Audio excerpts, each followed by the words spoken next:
The iPhone 13 is currently available for 48,800 rupees in Amazon right now. And for that price, is it actually worth buying the iPhone 13? And with iPhone 14 also available, is it a good option to go with the iPhone 13, or should you spend that extra money and go with the iPhone 14? So I'll be clarifying everything in this video. So let's get started.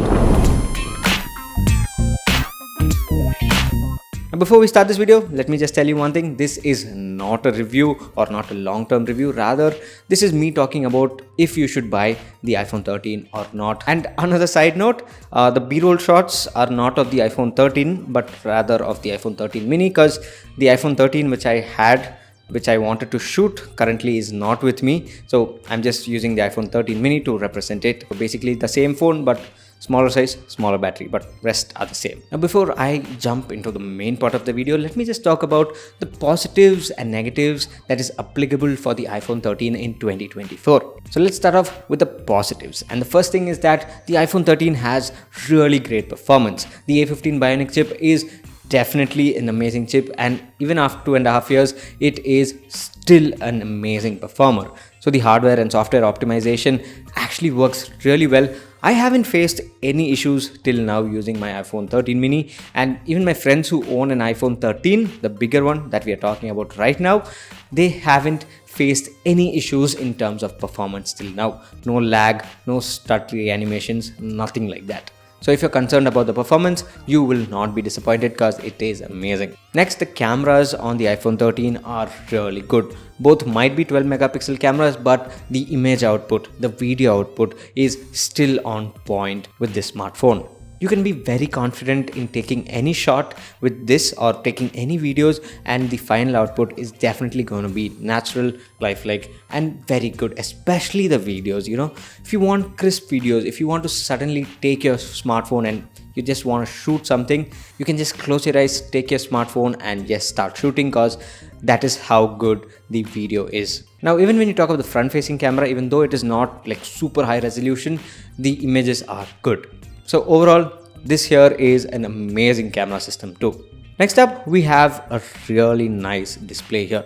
So this here is an 6.1 inch OLED display, and I have to say the image output is very, very good. The color reproduction is good, but definitely not as good as Samsung's AMOLED displays, but these are still very good. So overall, the display is very good, but only gripe is that this is still a 60 Hz panel, but yeah, I really hope Apple changes that. Now, the battery life on the iPhone 13 is very good. But if you're planning to play super high-end games like PUBG and stuff like that, of course, it is not going to come for a very long time like all the modern iPhones or other Android smartphones do. Don't expect that level of battery life. But for day-to-day use, casual gaming, web browsing and all that stuff, it will definitely last you an entire day without any issues. So the battery life here is more favorable for all the casual users and light gamers. Next up, we have software support. And with iPhones, one thing you need not worry about is, proper updates. And with the iPhone 13, you will definitely be getting, software updates for the next, say 3 to 4 years. 3 years is my bet, but sometimes it might go even more than that. But definitely 3 years of updates are there. So you need not worry about that. And the final positive is definitely its size. Now, with most of the smartphones around us having 6.5 inches, 6.7 inch displays, having a 6.1 inch smartphone is very comfortable to use. Of course, it doesn't have, the rounded edges and stuff like that. But considering the size and ease of use, I think it's worth it.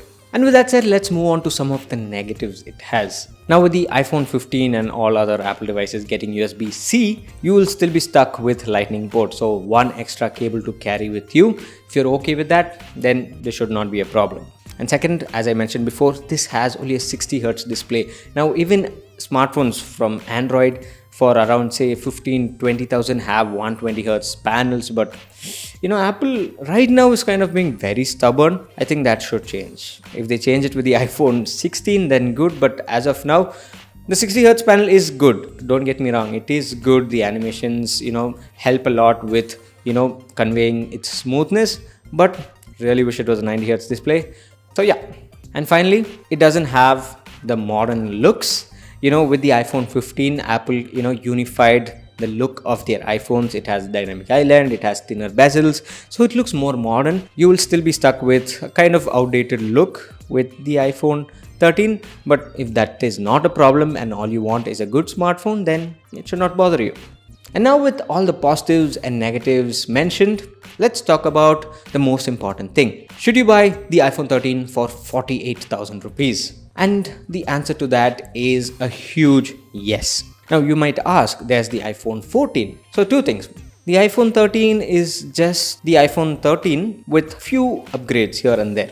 To be very honest, it doesn't make a huge difference. And the second thing is that the iPhone 14 is priced at 58,000 rupees, which is 10,000 rupees more than the iPhone 13. And this huge price difference definitely doesn't justify, all the little extra features that the iPhone 14 has. You are better off with the iPhone 13. And one thing even better is that the iPhone 15, you can actually get this for as low as 64,000 rupees. So recently on Flipkart, I think it was somewhere around June 15th or so, the prices of the iPhone 14 came as low as 64,000 rupees. So you can check price tracker. So the prices of iPhone 15 can go very low. So instead of buying an iPhone 14, I would say go ahead and buy the iPhone 15. So when we take a look at all of this, the iPhone 15 is a great deal and the iPhone 13 is a great deal. But the iPhone 14, the one in the middle, is kind of like a hit and miss. I mean, if there was no iPhone 13, then okay, I would have suggested the iPhone 14. But with the iPhone 13 there, I think you should not buy the iPhone 14. You're not getting any significant upgrades here. In fact, it is very, very minor changes and I don't think it's worth the upgrade. Even if you take the RAM, definitely not worth the upgrade, because with what we have here with the iPhone 13, I think performance has been really great. So for the question, should you buy the iPhone 13 for 48,800 rupees? The answer is yes. But before ending the video, who should buy it? I think this would be a great gift for your parents, because I wouldn't suggest you to go buy the iPhone SE because battery life is not going to be good. It has a smaller display, outdated looks. So overall, this is not a really good smartphone, the iPhone SE. So the iPhone 13 would be a much better option and would last them even longer.